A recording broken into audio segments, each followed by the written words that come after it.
Hello, I'm your host, Efi Pylarinou, and today I have the pleasure to connect with an old colleague, 𝐿𝐓𝐾𝐄, who now is the creator of 𝐉𝐈𝐍. 𝐉𝐈𝐍 is a newsletter, and he will tell us more about it, that is focused on emerging technologies. And it goes by the mantra that knowledge is power and understanding is everything. And I cannot argue with that. I'm in complete alignment with that. We're all here to learn from each other, to understand from each other, and hopefully benefit from all the changes that are happening and we're not even aware. So welcome, Rick. It is a great pleasure to reconnect on this forum. Thank you for having me on, Efi. We've known each other quite a while now, haven't we? If you go back to the early days when we were co-writers. Yes, yes. That must be some time ago now. Anyway, yeah, thank you for having me on your podcast. It was what, 2016, when we were both writing on Daily Fintech. You were the InsurTech person. I, will never forget learning from you that the very exciting first InsurTech, innovations in business models and so on. And then on, I guess you were the chairman of the Digital Insurer. Tell us briefly your background and how you've come to focus and be excited about innovations. Sure. Well, thank you for giving me that opportunity. I'll try and, it's a long story. I've got a long version. I'll try and keep it short. So look, it started about a decade ago when I had spent all of my working career in corporate. I was primarily in corporate sales, and for the last 10 years of my life, I've been running sales teams selling essentially insurance solutions to insurers. The point is that I thought I knew everything about innovation in that sector, because what would happen is I'd have a meeting next week coming up with the claims director of an insurance company, and I'd ask my team to brief me, create me a pack. And then what happened was I would kind of download that all into my head, and then I'd go have a conversation as though I was the font of all knowledge on innovation in insurance. But what happened was about 10 years ago, I started getting involved with some charity work with a City of London livery, and we got involved with accelerators and working with startups. And I suddenly started being exposed to technology founders, young people full of energy, aspiration, innovative ideas, want to change the world. They're all disruptors. They're all going to reinvent their sectors. But they started teaching me things and opening my eyes to what was going on really at the cutting edge of technology innovation, business, new ideas. Of course, many of these failed, but some of them didn't. And I suddenly had this awakening that although I felt in my comfortable corporate world that I knew everything that was going on, actually I knew nothing. I was only as good as the Google search results that my team could put together in a briefing pack for me. So about a decade ago, I came out of corporate and started working with startups. I got involved with angel investing and getting involved with raising money for startups. And that completely changed my whole outlook on technology innovation, and the art of the possible. And that's kind of led me to where I am now. So I'm independent like you. I work hard, writing blogs, making podcasts, recording videos, and building an audience of people that are just a little bit interested in the way I tell the stories of what's happening. But my kind of goal is to try and see the clues that we have today in what's happening to try and give us an idea of what's going to come tomorrow.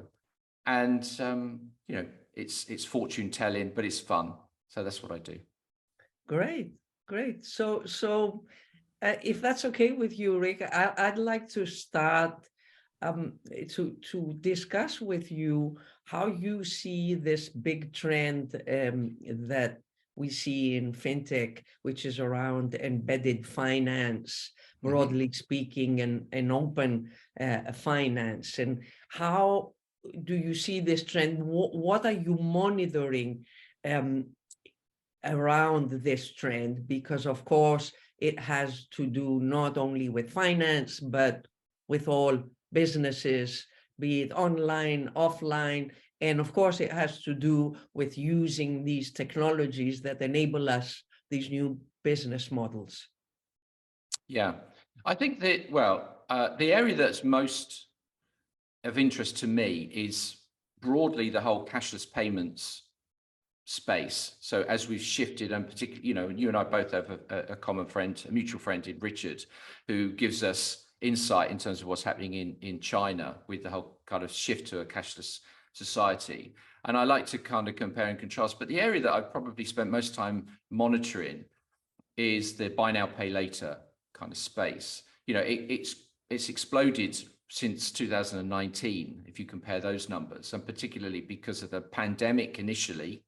Everybody stuck at home, everybody buying Pelotons on interest-free credit and all that kind of stuff, and a big shift towards e-commerce. And of course, now as you've come out of the pandemic, we've got economic turmoil, we've got rising interest rates, we've got rising inflation, we've got energy bills going through the roof, and people are struggling. And of course, now you've got this embedded buy now, pay later kind of mechanism that's enabling people to kind of buy things on what we used to call on the tick. And what interested me most was Apple's entry into it. So I was fascinated as to why would Apple go into this space? And you know, I spent a lot of time looking at what Apple are doing and trying to understand the company. It's a phenomenal business. You know, it's kind of the margins on such a large scale is phenomenal. It's hard to see how that will ever change. But I was particularly interested in this kind of notion that, is Apple going to become a bank? Do they want to become a bank? And I just don't buy that at all. I don't think that's the case anymore. That I don't think Amazon are going to want to be an insurance company. You know, everybody talks about Amazon moving into insurance. You know, so that's kind of my area of interest. And I don't know if you saw last week PayPal's Q3 results, and the kind of big story there was how Apple are partnering with PayPal. So you're going to have, you know, the Apple Pay Later and Apple Pay kind of enabled through PayPal, and I think they're going to do it with Venmo as well. And so it's kind of, it's unraveling that as to that's the interest, that's the area that interests me the most. But it's interesting when you mention Apple. I mean, when we look at what Apple has done in financial services, from, you know, starting with Apple Pay and so on, it's clear that initially they didn't seem to succeed, didn't seem to have adoption, and it seems that the fact that they can be patient, and they are patient, and that takes years, has paid off for them. We'll see if that's the case, because, for example, their card with Goldman Sachs didn't really, you know, take off, but, you know, they seem to have that patience, and it pays off much later. And I mean, in my opinion, there's behind all this, there's the fact that Apple, I think, wants to move more into subscription models, subscriptions of bundles, services, of software and hardware. We know that their software margins are much higher than their hardware margins, and so on. And maybe all this is really going to make sense to support these subscription models. But, you know, who knows? Yeah. When you talk about the kind of penetration of Apple, when you think of it, there's like 1 billion iPhones. So there's 8 billion people on the planet, and the wealthiest billion have an iPhone, because, you know, it's not the most affordable phone. And half of those billion iPhone users have Apple Pay kind of enabled on them. So you've got quite a concentrated section of the world's population that are the wealthiest population that all use Apple Pay. And what struck me, Efi, I was back in the UK in the summer to see family and friends for a holiday. and everybody was using Apple, their iPhones to pay. I was Contactless. Contactless, yeah. And my best mate, here's the story. I arrived back because the first thing I did was I go to the ATM and I fire up my old English debit card, and I drew out some good old English pounds. Some nobody would take it. I mean, I would go to stores in the UK and they said, no, we don't do cash. I was thinking, no, aren't you supposed to say we don't do checks? But yeah, there's some places, and that was ubiquitous in the UK. And I saw a stat that something like 6 out of 10 transactions, 6 out of 10 consumers in the UK are paying with Apple Pay on their phones. I'm not quite sure that's right, but it was a big percentage. But anecdotally, I would say that was the case. It's not here in Spain in anything like the same way. We're still more cash based. But so coming back to Apple, it's kind of the question is, why would they do this? Because I don't think they want to be a bank. And to me, it just comes back to owning the customer. It's the same debate, the same issue that they're having with the Epic Games lawsuit. They control everything through the App Store. They take their 30%. And with their buy now, pay later, which I think you mentioned Goldman Sachs. I think Goldman Sachs are the bank behind it. Yeah. But retailers don't even know. They have no visibility of what Apple users do. By the way, no, the Apple buy now, pay later, the Apple later, Goldman is not behind, because Apple has set up its own financial subsidiary. I was talking about the Apple credit card. Oh, I see. Yeah. Yes, that was with Goldman.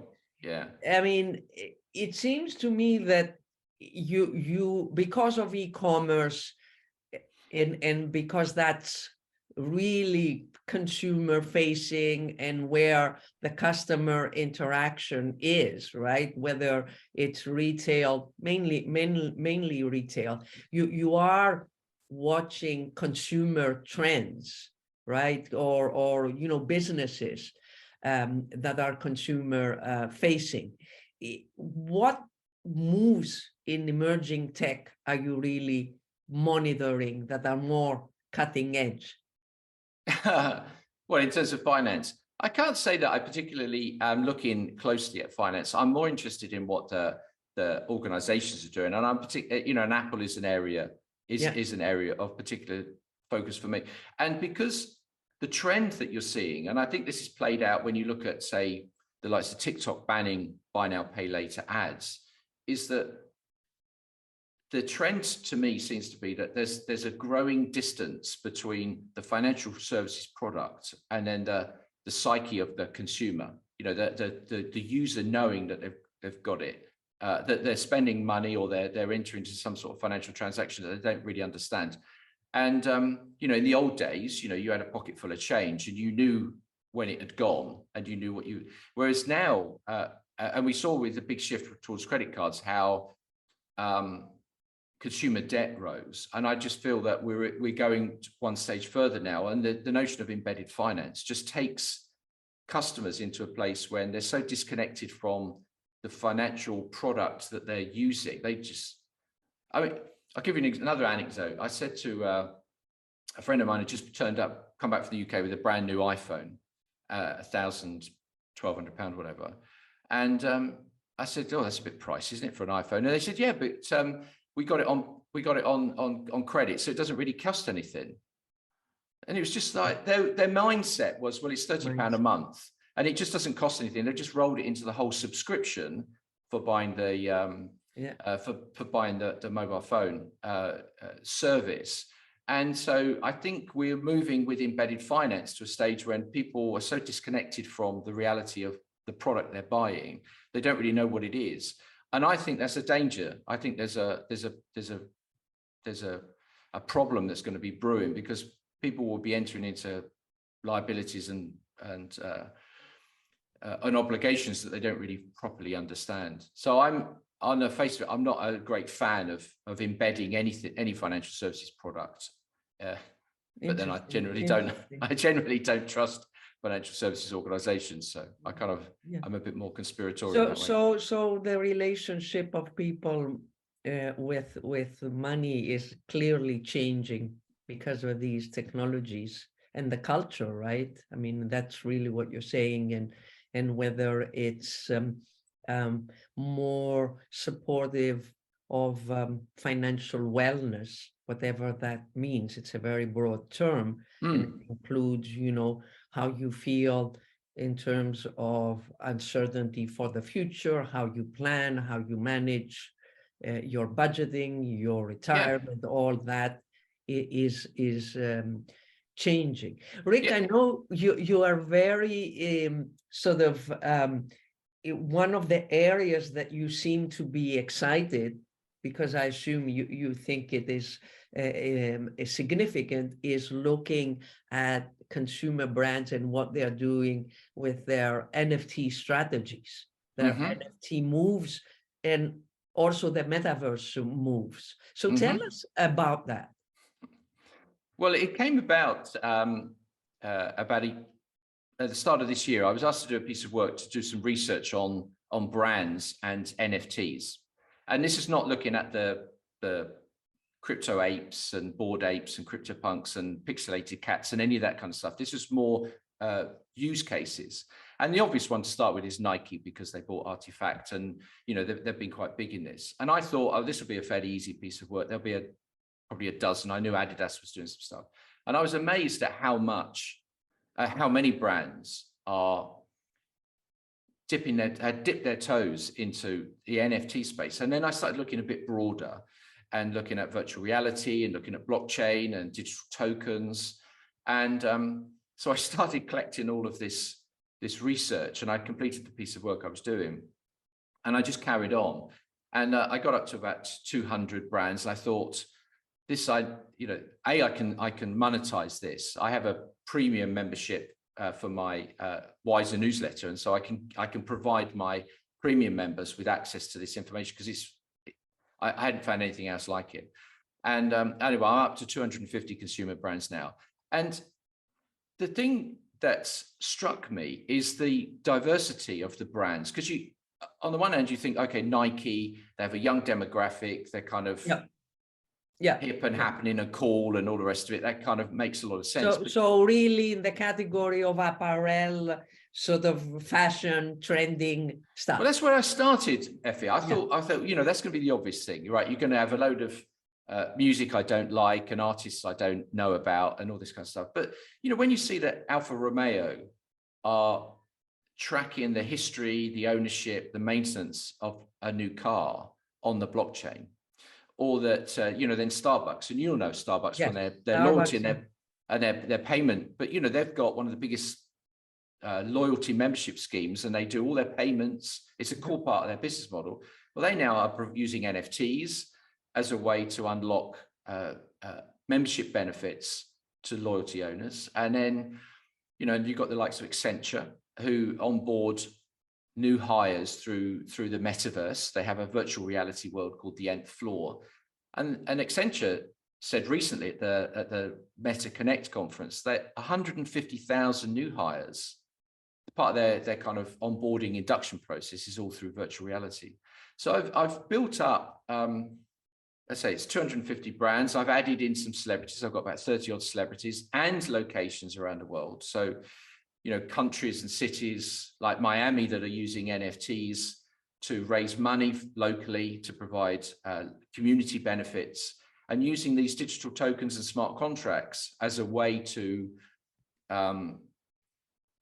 both give out and manage benefits, but also as a way of raising money internally. And you're doing that in a pretty frictionless kind of way. So anyway, so I got quite excited about all that. So it's been interesting for me. It's like a never-ending project that I started, which is to look at these brands. Yeah. And I guess this is non-speculative use cases, especially of NFTs, right? That, the first thing that we think about is the bored apes and, all that speculation. You're really looking at different cases of brands and how they're using it, be it marketing or even... because Efi, when people say NFTs, most people think most people, first, if you mention NFTs now, they'll say, oh, that market's gone, right? A year, 18 months ago, or the start of last year, Beeble sold Diddy's $60 million Sotheby's auction, sold the big painting, it kicked off the whole thing. You had the 𝐕𝐈𝐍 sold $90 million in 90 days kind of stories. You had all of that nonsense.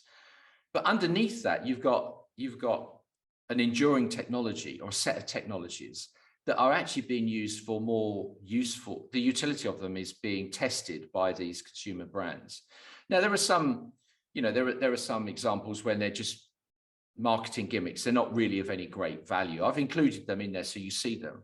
But there's lots of brands, and fashion is a big area. Cars is a big area, but there's lots of brands that are really going seriously into this thing. But what they're doing at the moment, for me, the learning from all of this study is that these brands are testing.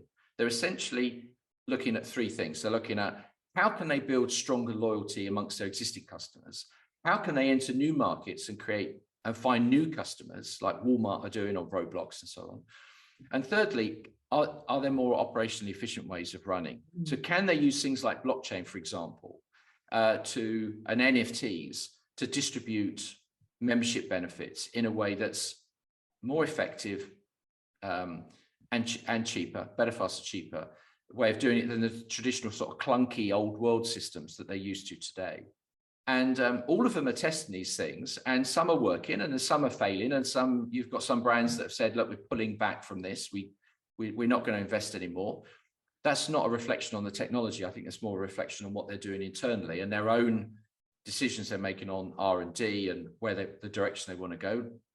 In the same way that Amazon's decided, Alexa might not be the future. Who'd have thought that a couple of months ago? So these things happen in companies. But yeah, I think there's some clues in the use cases from what these brands are doing, and some of them are going pretty seriously into it. They're not messing around. This is not marketing gimmicks. I think some of this is quite serious. Yeah, interesting. And what's interesting from what I hear from you, these are what I would call incumbents, right? These are existing seasoned businesses that are experimenting and innovating and really trying to see the strategic value for them, which is and they're very diverse. Are you seeing also from the travel industry, being involved in this? So travel and tickets, definitely. There's a European airline, Air Europa, that have been using NFTs. Part of the challenge, of course, is that with ticketing, and particularly with airlines, because NFTs would be a suitable use case, is that the infrastructure, particularly airlines, is prehistoric, and so it's difficult for a 21st century kind of Web 2 type experience on an airline ticketing system. If you've ever seen inside an airline's operations, it is pretty outdated. So there's a challenge. But yeah, I think you've certainly seen on travel. More at the other end, which is the destination end, I think you're going to see more places like Singapore, for example, that will provide a traveler's NFT, and that NFT, that digital token, which you can carry on your phone in a digital wallet, will unlock access to museums and theatres and public transport. And instead of having to carry QR codes and remember where you've held them, you'll just have a digital wallet and your NFT will be in there. And it will have everything that you have bought. It can be dynamically added to, so you can buy extra things and your NFT will be updated. And of course, if they want to give you extra benefits, they can just through the technology, just add it into your digital wallet. So I think the destinations are more likely to be where you'll see it first.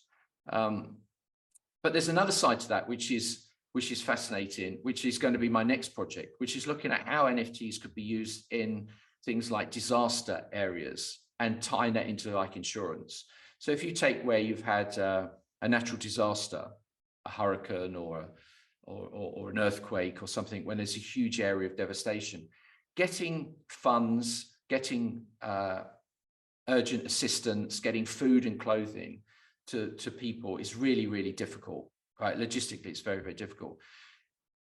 There's a way through the technology where you could give everybody the means to distribute very quickly and effectively. So you could say everybody in this part of the town that was affected worse than that part of the town. So everybody here, you know, is going to get £200 and overnight shelter, but everybody on that part of the town, based on their address, will get different set of benefits. And you can manage all of that through the distribution of NFTs through blockchain and so on. So that's kind of my next project, but I'm still rolling out the 250 brands. I think I'll be forever keeping that up to date. I'm aware of a project here in Switzerland that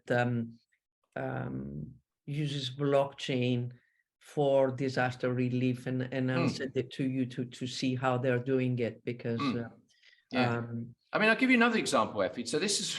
So I was playing golf the other day with a Spanish guy who lives, a neighbor of mine, and he works in blueberries. Right, the part of Spain I live in is the sort of soft fruit center of Europe. So we do blueberries, raspberries, and strawberries, and it's the biggest producer in Europe of those fruits. And he's in blueberries, and we were talking, and I thought, I've got no interest really in blueberries until we started talking about intellectual property rights around the plants that they cultivate to grow particular types of blueberries, and it's all blockchain technology that they use to track and trace the provenance and ownership of their blueberries or the plants. What? Yeah, the plants, because they cultivate them, so they grow them to make bigger, because blueberries are still picked by hand, so they grow them to make bigger blueberries. They also cultivate them so the blueberries grow at the top of the plant rather than at the bottom, because it makes it easier, and all those kind of things, and to taste sweeter and to last longer, and all that kind of development in the cultivation. And they can protect the DNA essentially of a particular, the genetic fingerprint of a particular plant. And they now store, and they use blockchain. And so all of a sudden I went from playing golf with a guy I thought was essentially a farming distributor to talking about how blockchain technology is used to protect ownership of very valuable assets, which are these plants that they cultivate. So, yeah, there's loads of use cases that we just don't really understand, or not so much understand, we don't really get visibility of, because so much of our news is dominated by Elon Musk and Twitter and all that kind of stuff. Which brings us to the topic of social media. I mean, I cannot not talk with you about social media platforms, first of all, because both of us are heavy users to connect with our audience, with our clients, and I mean, in my mind, LinkedIn is not under threat right now. Twitter, to say it diplomatically, is at a major diplomatically, Rick, is at a major inflection point or a midlife crisis, right? Let's keep it diplomatic. And then there's the emerging social platforms like the decentralized ones. I see a lot of people on Twitter, experimenting now parallel to Twitter with Mastodon. And I am. I'm one of them. And I'm aware of Lens Protocol, which is Aave's decentralized platform. I'm not sure what's happening in the metaverse, but this, is going to definitely benefit, because it will push people to experiment, like COVID pushed people to digital. Some stayed, some didn't, but it has an impact. So what are your thoughts around where we are at right now in this social media crisis? I mean, I'm a big fan of LinkedIn, and we'll come back onto LinkedIn. I think what Elon Musk has done with Twitter, which nobody could have written the script for. Frankly, nobody could make it up. Even the script writers for Succession wouldn't come up with something. It does lend itself for a Netflix series, right? Exactly. But the point is this, right? The point is this, the serious point. And I've gone to Mastodon. I've stopped using Twitter. I'm probably going to use it just from a marketing point of view because I have a following there and push stuff out there. But I was never fully engaged with Twitter like I am with LinkedIn. But here's the thing that you find when you go to Mastodon. And people have talked about decentralized social media. And it's like, what does that mean? The difference is that on Twitter and Facebook and all of the other kind of social media platforms that we know today, they're all fueled by digital advertising revenue, which means they all have algorithms which push content, which is going to get the most engagement, which means they're trying to create viral posts, tweets, anything. And they don't care what the conversation is. They just care about the loudest ones. And so what happens is that anybody that's vile, offensive, enraging, and you've seen this provocative, let's say, provocative,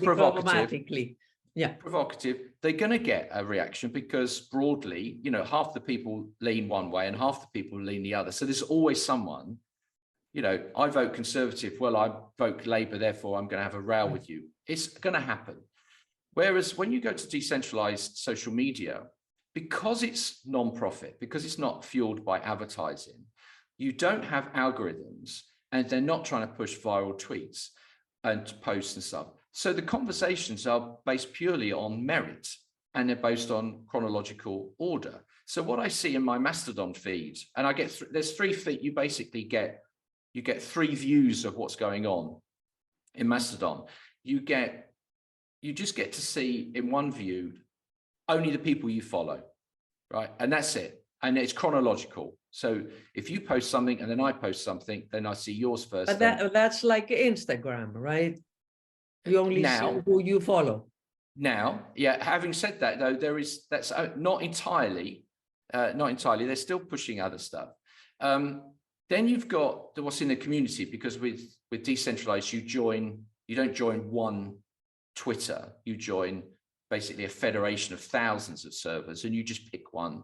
And you pick one based on what your affinity is.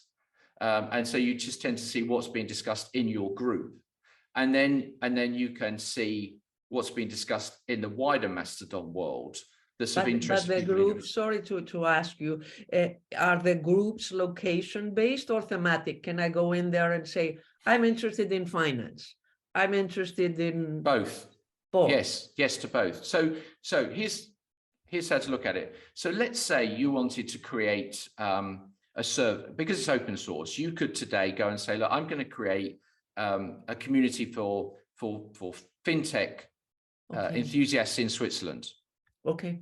Right, or on your Greek islands, right? Whatever. Yeah. And therefore, the conversation would be, the common factors would be your location. So what's happening in Switzerland or what's happening on your Greek islands and in financial services. Now, I could be based here in Spain and be really interested in that because that might be an area that I talk about. So I might join Mastodon's network via your server, in which case my conversations would be mainly with you and the people in your community. We're still part of the overall Mastodon. I can still see what's going on in the rest of the world. But my feed and my conversation and my engagement with Mastodon is going to be kind of much closer aligned to my interests. But I can go outside if I want to, as opposed to the other way around, which is Twitter, which is you sit there and it's whoever's shouting loudest, whether it's Kanye West or Donald Trump or Taylor Swift or whatever, they're the ones that kind of get pushed to you because, or Elon Musk tweets. I mean, I don't know, but the last time I looked at Twitter, everything that was Elon Musk was coming at the top of my feed. And it's just, I'm just not interested in all of that. So I think my point, coming back to Mastodon and decentralized social media, is that the bigger picture is that there's undeniable evidence of some harm that has been caused as a result of social media, whether it's division and the polarization of society, or whether you're looking at adolescent kids and how it's affected particularly girls, or political interference. There's a number of ways of cutting it, but there's a big downside to what we call social media. I mean, it's not entirely bad, but net is probably as much of a downside. decentralized social media just allows us a way to move away from that and return to I would argue, a sort of a more healthy or a healthier, less corrupted by digital advertising and money way of kind of having engagement with social media. But let me ask two questions. One, I mean, for me, the big value is I believe strongly in smaller communities, but having the agility to be part of many smaller communities. I do think that people can have more meaningful and valuable interactions when in smaller groups rather than, at the town square, sort of. Yeah. But not to be restricted in one, as you said. I'm interested in finance, but I'm also interested in yoga, and I'm also interested in swimming, and I'm also interested in music, and, but I don't want to be in this big mess, and I want to, but what about the business model? I mean, are we talking about infrastructure that is open source, and then we build communities and maybe we monetize versus, the social media today, which is not like that? Yeah, well, everything today, everything that's free is paid for by digital advertising in return for our data. So, if you're not paying for it, then you're the product kind of thing. So we know all of that. No, the thing with Mastodon is that it's not for profit. So these servers are not being funded by digital advertising revenue, and they're certainly not being funded by VCs who are investing money because they know that there's going to be some big exit or payoff. And if you think today, even with all of Facebook's troubles, Facebook is still earning over $30 a year per user, and there's 2 billion users from advertising. So, and it's a huge cash cow. So you've taken that monetization away, but what it's going to lead to in terms of the business model is subscription. And if you think about what Musk is doing, the reason he's pushing this $6, $7, $8 thing is because he does know that the model of a decentralized social media, the problem Musk has got is he wants to turn a centralized Twitter into a decentralized model. And I just don't think you can do that. I think you've got to start with a clean sheet of paper. But the future would be to pay a subscription. Now, if I said to you, Mastodon or Blue Sky, when Jack Dorsey launches it or whatever, it's not going to have ads. It's not going to have algorithms pushing stuff you're not interested in, but it will allow you to have, like LinkedIn has its different groups. So you can go into a fintech group and just have communications with a conversation with a community. And it's going to cost you £1 a week or £1 a month or €1 or €5, whatever. You might say, you know what, to be kept clean of all of that interference and that noise, that's worth actually a relatively small amount of money, price of a cup of coffee in most Starbucks in a major city these days.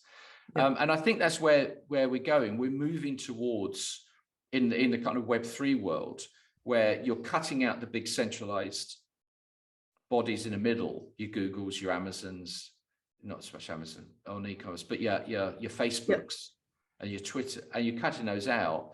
But in return, we'll pay directly. So instead of paying with our data, we might hand over a small amount of money. But I don't think it's going to be big. I don't think you're going to be paying like you would for Spotify, which is what, about 12 quid, 13 quid a month now. Or YouTube, which is whatever they want. They want 10 or 12 pounds. I don't think it's going to be as much as that. I think it'll be small. But at the moment, Mastodon is funded entirely by user donations. They've raised some money. I think Samsung have put some money into them. They're raising some. So it's the Wikipedia mindset. Yeah, I see this. I suppose it is probably the Wikipedia mindset, although, probably. Yeah, somebody said this to me the other day about, is it like a bit like Wikipedia? And my first reaction was no, but I was thinking at it more from a. I don't think I wouldn't compare Wikipedia, but I guess in a way, why it's crowdsourced. It probably is it's crowdsourced. It's crowdsourced. There's a mechanism, like here, there's an architecture of the servers, and that they have set. In Wikipedia, they have some rules, so it's not chaos, and then it's donations. Yeah. And look at what has happened, and what is the social value, right? That it has contributed to. Why not? I mean, for me, Wikipedia is what I would call a dolphin organization versus a shark organization, the two extremes, right? Yeah. And maybe we're moving there, and a lot of decentralized ones will be like that. Not all of them, right? Because not all of them are going to be, non-profit, open source, and so on. But maybe they'll be built on that. Yeah, I think so. Yeah, I think so. I like the dolphin versus shark kind of analogy. I think that's visual. I think as an image, that's a good image to compare what you call the Web 2 platforms of today, and then where we might be going to more of a dolphin friendly kind of world, as opposed to being eaten by the sharks in a Red Sea. Yeah, exactly. Yeah, I mean, that analogy for me, it comes from the fact that when I was on Wall Street, and when I joined my first job at Salomon Brothers, and of course I read Liar's Poker by Michael Lewis to be in the spirit, right? And he talks about the people on Wall Street, in that era being like piranhas. Yeah. So and when I think of startups and innovators, I always think, whether are they really preserving the same culture as Wall Street, but because they're smaller, they're not sharks, but they're piranhas, and both of them are very aggressive and very attacking and so on, where we all want to go is towards the dolphins, right? And I say this because if emerging technologies don't move us in that direction, then we haven't done a lot in terms of social innovation, right? I think there's always going to be a clash, isn't there? There's always going to be a conflict, because you've got a capitalist human drive to make money, and regardless of whether you're talking emerging technologies or fintech or metaverse, or whatever, there are some horrible stories of where VC money has been poured into companies on the promise of great riches, and it's led to great harm. Everything from sort of Theranos, you could argue the whole kind of like Uber, WeWorks was allowed to run amok. You've had FTX now, Wirecard. All of these things were fueled by like endless amounts of money. SoftBank pouring in, hundreds of millions when there was no real controls. I mean, what's coming out about FTX is shocking, and yet this company was valued at what, $32 billion, and the guy who's doing the Enron guy who's doing the bankruptcy thing says there were no controls, and I look around and I say, well, okay, this guy was a young man, but there should have been adults. There should have been the adult supervision, which is the people, I mean, in my opinion, there's a reputation damage here for the big VCs that all invested, and not only in the first round, the second and the third, and I mean, the Sequoias of this world, who were one of the big investors, you're right. I think you're absolutely right. It's a reputational risk. You'd be saying, well, what due diligence did you do? What checks and balances did you do when you put your 250 million in on that raise based at 32 billion, and everyone was getting carried away? SBF is the new, the new shiny thing, and then it turns out that he perhaps wasn't quite as smart as he thought he was. And I mean, this has nothing to do with crypto. What he was doing is really just, business, whatever, basic processes or it's fundamental. I think what irritates me the most about the fallout of the FTX story is that it's turned. In fact, a mate of mine sent me an article that was in, I think it was The Economist today. It's like the end of crypto, and FTX has shown us that crypto is just a bad thing, and there's lots of bad things in crypto, but the underlying technology for me is sound, and there's a future to it. But to me, the issue is not about, is this the end of crypto? It's the fact that centralized exchanges, your Coinbase, your Binance, your FTXs, probably don't have a role in a decentralized model. And it's the same with the social media. You know, when you move to a decentralized model, we become the custodians of our own money, or our own crypto money, not the centralized. And that actually, this wasn't a failing of crypto as a sector or an industry. This was a failing of human beings doing what they've always done. Because if I compare Wirecard to FTX, there's not really a lot different. There was a small group of people who were worshipped with some halo effect, as though they were gods in their industry. They had more money thrown at them. No one really stopped to ask questions like, exactly, where really are those companies, and where was all this money coming from, and what's really going on? And but nobody said, that's the end of payments when Wirecard went down.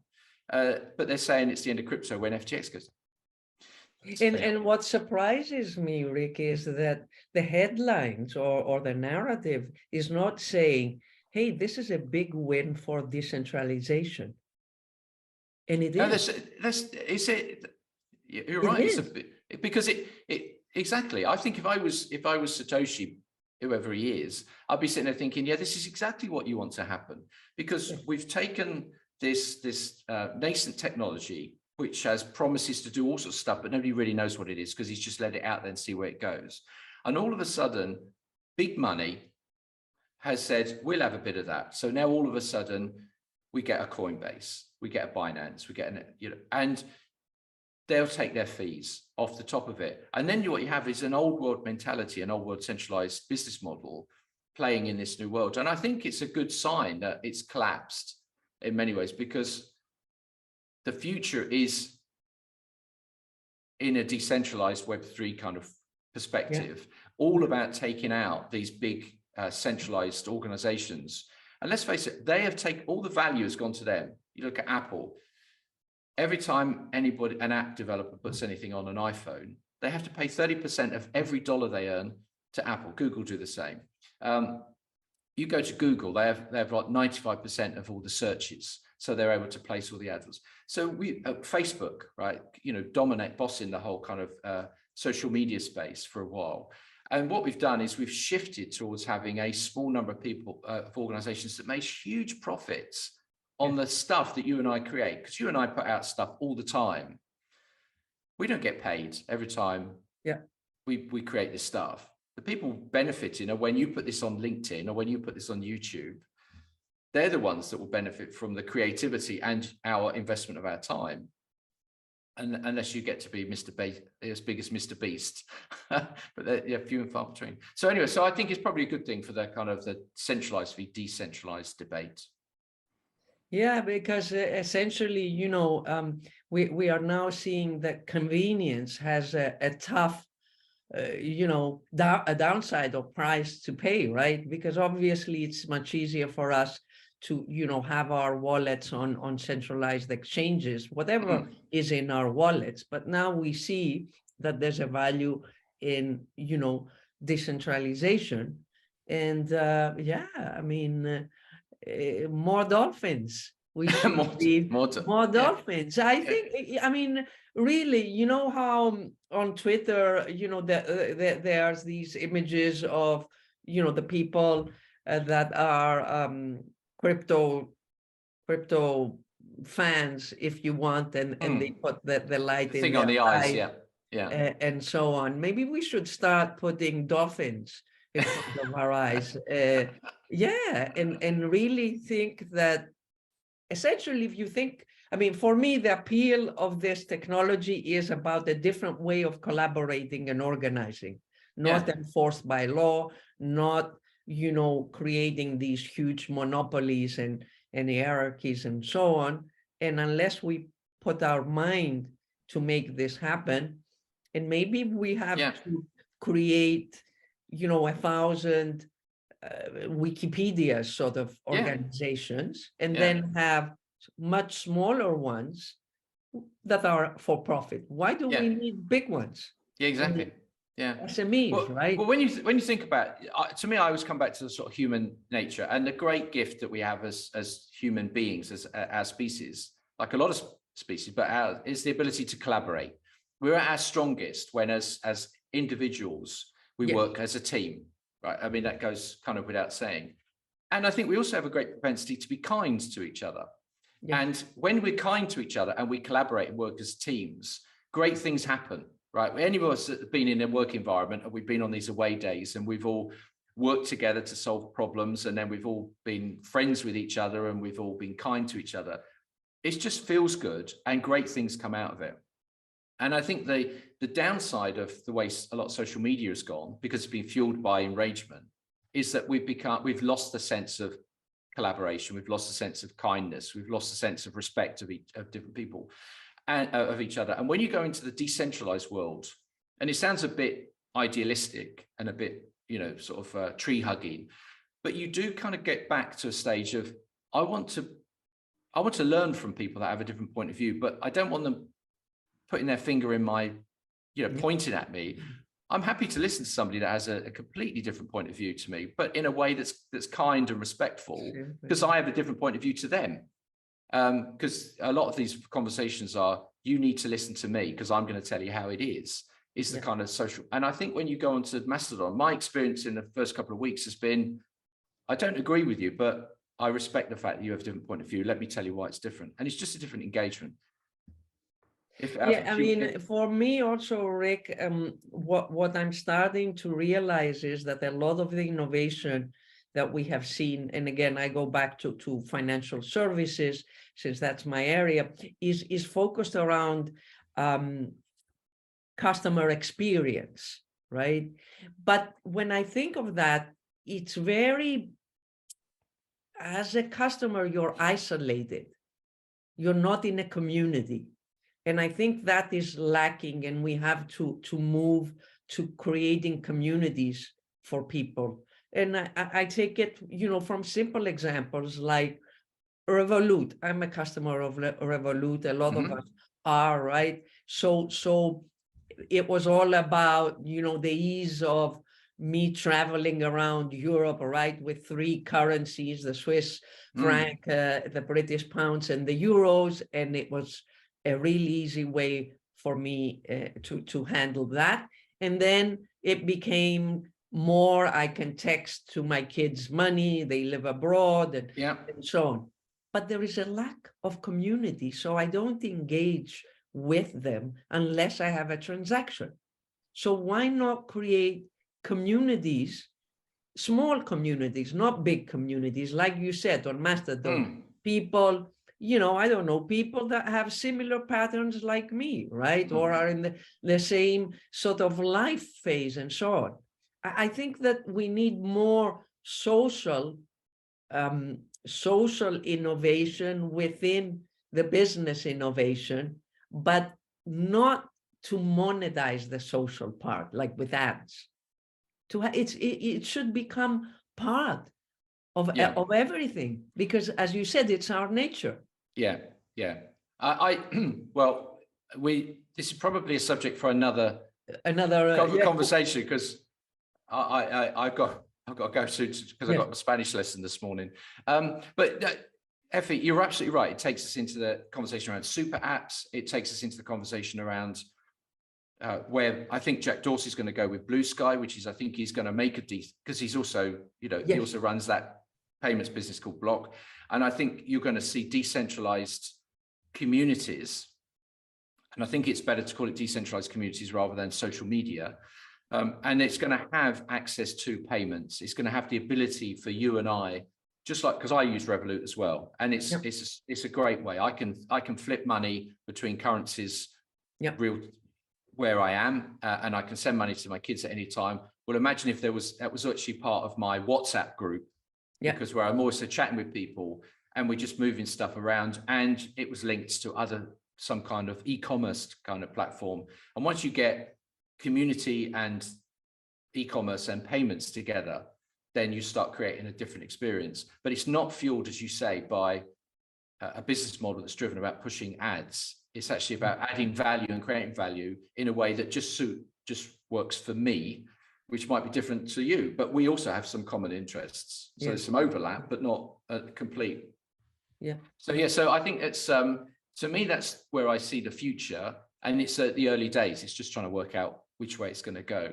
But my first experience, I would say to anybody, if you're on Twitter, go and have a go with Mastodon. It's hard, it's clunky to sign up, right? It's because you're not just joining a super slick user experience of one platform. You've got to stop and think for a minute, but there's loads of 5-minute explainers that will tell you what you need to know. Is it similar to Discord? Have you been on Discord? Yeah, I didn't like Discord. No, it's different to Discord in the sense that with Discord, like Slack, in those kind of things, or like in Reddit, you dip in and out of the communities. Okay. Mastodon is much more around, you're part of a federated network, so you can see everything that's going on, and you can cut horizontally across all of the different groups. It's more that the feed is initially tailored to where you are in the what they call the Fediverse. Yeah. Whereas if you go into Discord, you kind of need to be assigned into that server, and if you're not in that server, you can't really see what's going on in it. And then you have to jump from server to server to server. You don't have a global view in the same way. So it's not quite the same. Rick, I know that you have allocated a lot of time for us. Thank you so much. I will share with our audience where they can find you and follow you and your newsletter. Thank you again, and I'm sure you'll come back for another conversation. If you'd have me, I'd love to come back. Yeah. So many exciting things going on, right? There certainly is. All right, Efi.